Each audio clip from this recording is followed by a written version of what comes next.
Pozdrav svima! Danas smo vas doveli da vidite ove prekrasne planine iznad nas su Rocky Mountains. Vjetar nam puše malo, hvala Bogu imamo noise cancelling. Nadamo se. Nadamo se. Ali imamo jednu zapravo jako lijepu vijest koju smo zapravo najavili u prošlom videu, a to je da se mi selimo u Viktoriju. I da smo kupili stan. I kupili smo stan. Jej!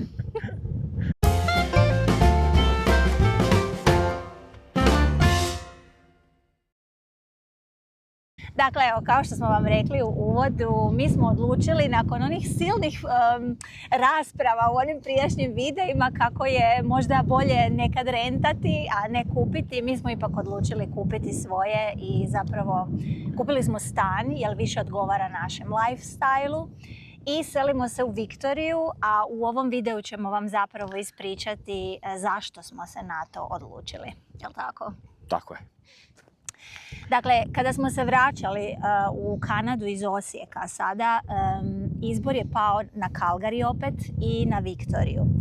I mi već jesmo gledali u Viktoriji stanove za iznajmiti. Čak smo imali i Zoom poziv sa jednim building menadžerom. Da, u zgradi u kojoj smo živjeli već. Da, u zgradi u kojoj smo živjeli, malo su renovirali stanove.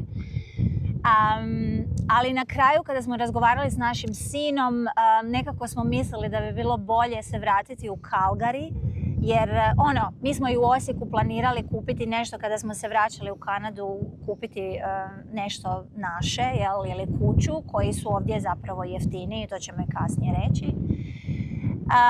I vratili smo se tu zbog sinove škole, da on završi tu školu u Calgaryju gdje je i išao. Međutim, eto, sad smo tu i odlučili smo se i posjećivali smo mi Viktoriju nekoliko puta kako smo otišli u Calgary jer imamo tamo prijatelje. Ali eto, odlučili smo se za Viktoriju i ono što sam vam imala nekakve šortove što sam vam snimala i što sam rekla kao da su poslovna putovanja, to su zapravo bila putovanja traženja stana. Da, pa je, malo su nas u principu u Viktoriji, iz prve uplašile su nas cijene, jel? Da. Pa smo mislili kao u Calgaryju ćemo proći nešto bolje. A što se na kraju i nije baš dogodilo, jel? S obzirom, ako ste gledali tetkin video o turneji townhouse-a da košta 2800 na mjesec, jel? A u principu mi nemamo ništa od toga, jel? To je samo renta. Tako da na kraju je ispalo da zapravo Viktorija uopće nije tako skupa i cijene su jako zapravo pale u zadnjih godinu i pol dana, tako da je sad, niko ne može znati gdje je dno marketa, ali onako nazire se da bi ovo stvarno moglo biti prilično povoljno, tako da smo se odlučili vratiti. Inače je nama Viktorija bila, što je tetka rekla, i kad smo se vraćali ponovo u Kanadu smo razmišljali se vratiti u Viktoriju, ali evo sad konačno smo to i napravili. Da. I zapravo, ljudi su me pitali kad smo otišli iz Viktorije za Calgary, naravno svi su nas plašili sa hladnoćom. I zapravo, da li nam nedostaje Viktorija? Ja sam uvijek rekla, zapravo mi nije nedostajala toliko koliko sam mislila. Jer ovdje zašto smo zapravo i otišli prvotno iz Viktorije, zato što smo mi dugoročno htjeli kupiti sebi kuću, a tada kada smo mi bili tamo cijene su bile abnormalne. Mi jesmo gledali nekakve stanove pa kuće, ali mi si to tada nismo mogli priuštiti. A i sve i da jesmo, zapravo mislim da ni ne bismo kupili, jel da, tamo u Viktoriji. U Viktoriji, da. Pa da, ne bismo tada. Što je u principu dobar uvod u te neke kao za i protiv zašto smo se uopće i odlučili vratiti u Viktoriju. Pa kad je tetka najavila vezano za nekretnine, zapravo ono što je, i dalje, pričat ću mi naravno sve u detalje, jel, kako je to išla i potraga sa stanom i koja je cijena stana i kako je sve to skupa funkcioniralo. Činjenica da još uvijek za cijenu stana se ovdje može kupiti i kuća. Da. Jel, Calgary je još uvijek jeftiniji. Još uvijek je Calgary najjeftiniji, može se kupiti kuća, jel, za otprilike slične novce. Međutim, nas je ovdje postalo strah zapravo posjedovati kuću. zbog vremena. Jer imali smo ju već, imali smo iste strahove. Tako, i ne bismo to željeli ni ponavljati. Ja se malo okrećem za to da nas neko ne bi upucao. Ovo je zapravo... Ovo je neki privatni put. Mislimo da je privatni nekakav put, pa da ako vidi da nas neko upucao, da znate šta se dogodilo. Da, što sam htio reći, znači za Calgary za vrijeme i... Tako je, pardon. Vrijeme znači nas je nekako ovdje poplašilo, zato što recimo prije 3 godine, dok smo još bili ovdje, bilo je strašan led je padao jedne godine i kolegi sa posla, on imao manje sreće nego mi, njemu je uništilo krov i morao je mijenjati, ja mislim da to bilo $10,000. Sad ne mogu se detalja, rekao mi je da je valjda dio pokrilo osiguranje, ali kako god okrenete, onda će vam osiguranje otići gore, tako da nije to baš neko sjajno rješenje. Sad, prije par tjedana, još što se tetka zafrkavala na šortu kako vjetar jako puše, istom tom kolegi je vjetar srušio ogradu. Da. Opet velika šteta, a da ne pričamo po zimi, pucanje cijevi i slično, i to je nas jednostavno onako, postalo nas je strah.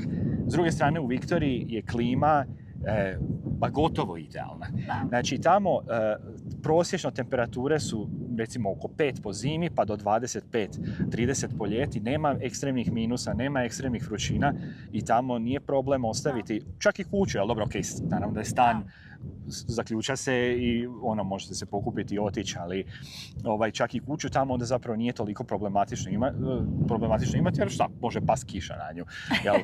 Tamo je, znalo je pasti snijega kad smo mi živjeli, ali taj snijeg se otopi za 2 dana. Nastane kaos u prometu i onda se otopi snijeg. I nema škole, da. Nema škole i to, da. Zbog centimetra snijega, ali da, tako da kažem, vrijeme nam je bio meni je odlučujući faktor, ali to je jedna od nama bitnijih stavki, zato što jako puno volimo provoditi vremena vani, a to je u Calgaryju bude izazovno, jel? Nije da se ne može, mislim, i po zimi, hvala Bogu, ima ovdje zimskih sportova i tko voli zimu, zaista se može ovdje lijepo provesti, ali evo, nama je to je jedna od stvari. Da, ja bih zapravo samo htjela reći, meni Calgary uopće ne smeta, iskreno, i kad je zima, ti minusi uopće mi nisu toliko važni, jer mi unatoč tim minusima mi idemo van, mi šetamo svaki dan. I ja volim zapravo Calgary, velik je, ima raznih sadržaja, ima priroda je divna. Samo kažem, evo, i ove godine nam je malo nam je prisjelo što je i u 4. i u 5. mjesecu, padao nam je snijeg, vjetar jako puše i zapravo najviše me vjetar živcira.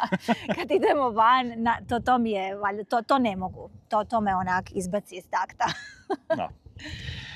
Mislim, onda jedna od drugih, odnosno još jedna stvar koja nas je potakla, tetka se boji voziti.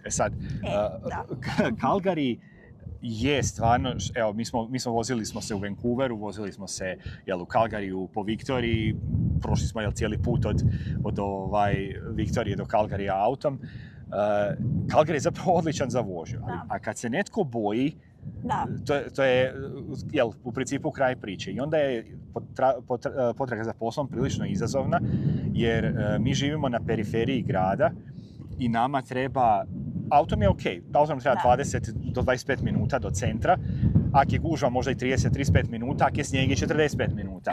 Ali nije to toliki problem, nego je jako skup parking, jel? Ako bismo se mi sad stvarno, da tetka nađe posao u centru grada i da se mora voziti svaki dan, to je sigurno $300 do $400 parking, trebao bi nam vjerojatno još jedan auto, mi imamo samo jedan.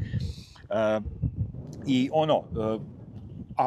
prije svega boji se. Onda alternativa, ako će ići javnim prijevozom, nema direktno. Mora znači ići na autobus do vlaka i onda vlakom ulazi u grad, što je sat i onda ako je lošije vrijeme.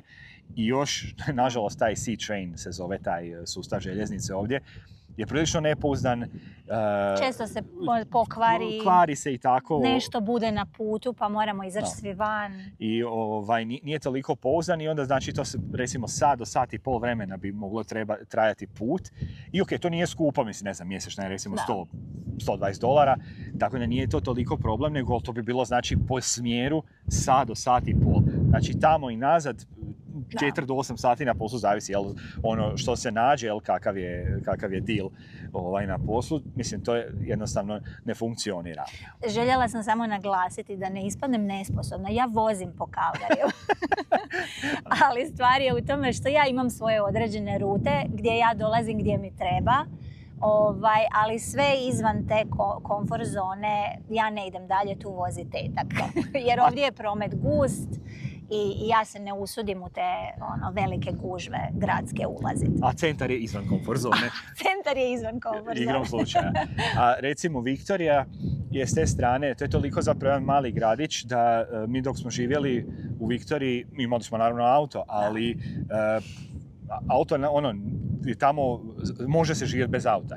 Znači, toliko je mali gradić, mi smo sve išli pješice ili biciklom, a sad iako doduše nismo mi kupili baš u Viktoriji, kupili smo u Langfordu, to je malo mjesto pored Viktorije, kao dio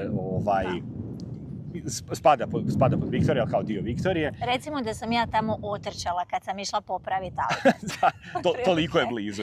Odala sam auto i vratila se trčeći nazad u Viktoriju, tako da. Da, toliko je blizu. Tako da i treba recimo ići na posao s posla, ima naš stan je 50 metara od tog jednog biciklističke staze koja doslovno ide do Viktorije. I znači bez prometa, nema zaustavljanja, jel ne? Znači samo se sjedne na bicikl ili na električni bicikl ili nešto, da ne dođemo baš znojni, u grad na posao, tako da ima bolje su opcije, a opet tu igra ulogu i vrijeme. Moji kolege s posla dok smo išli u ured u Viktoriji su čak za Badnjak dolazili biciklima, jer... Čekaj, tvoj prijatelj jedan dolazio sa skateboardom, jel tako? To nam je bio direktor, zapravo dolazio sa skateboardom. Da, direktor je dolazio sa skateboardom, i to je, znači, cijelu godinu, mislim, baš se teško mora poklopiti da se to ne može napraviti, tako da je to kod Viktorije isto jedan jako veliki plus. Sad, doduše, malo minus će biti što je na otoku. Jel? Da, to može biti onako malo ograničavajuće, jer za sve, ako želite doći do Vancouvera, morate ili hidroavionom, ili avionom naravno, ili brodom, jel? Tako da, to je malo... Da. Tako da put recimo u Europu, odnosno u Hrvatsku kad budemo htjeli ići, definitivno znači još jedno prijevozno sredstvo. S Calgary je bilo Calgary Amsterdam, Amsterdam Zagreb na primjer, a ovdje će biti Viktorija Calgary, Amsterdam Zagreb ili Viktorija Vancouver, Amsterdam Zagreb ili ćemo trajektom ići u Vancouver, tako da to je malo onako malo lošije što se tiče putovanja, ali opet s druge strane to je, plus je u isto vrijeme život na otoku. Da, jer na otoku je malo život mirniji, opušteniji. Da. Osjeti se zapravo da je puno onako sve to skupa sporije. Sad nas je malo zbunio jer prolazio pa smo se na trenutak zaustavili. Znači, mislim da sad ne duljimo više predugo zato što bit će vam, nadam se, zanimljivo čuti i znači kako je išla potraga za stanom sa agentom, radili smo property inspection, jel to kad dolazi baš inženjer i provjerava strukturu zgrade, sam apartman i tako dalje. Što se tiče kredita i odvjetnika i kako to sve ide, tako da kažem da ne bude video predugačak, to ćemo onda A i našli smo si agenta koji je radio za nas, jedan jako sposoban, zapravo dvojica su bila, dva sposobna čovjeka koji se jako razumiju u ono što rade i ispričat ćemo vam zapravo, sjećate se kada sam pričala o Hrvatskoj kako je prošlo sa agentom, sada ćete imati priliku čuti kako je to kada ovdje angažirate agenta. Da. Eto, toliko za sada. Od nas, ukratko, snimit ćemo vam sve u detalje kako budemo iselili, jer selimo krajem 6. mjeseca. Tamo će nam sini završiti školu i onda ćemo, malo ćemo vam govoriti do tada, što je moj muž, tetak, rekao kako je tekao taj proces do selidbe, a onda ćemo vam pokazati put do Britanske Kolumbije, a i kad smo išli u Alberto je prekrasan. Tako da ćemo vam sve snimiti da vidite kako to sve izgleda. Yes. Yes. Ja sam tetka iz Kanade, ovo je tetak iz Kanade. Ostanite s nama i vidimo se u sljedećem videu. Pozdrav!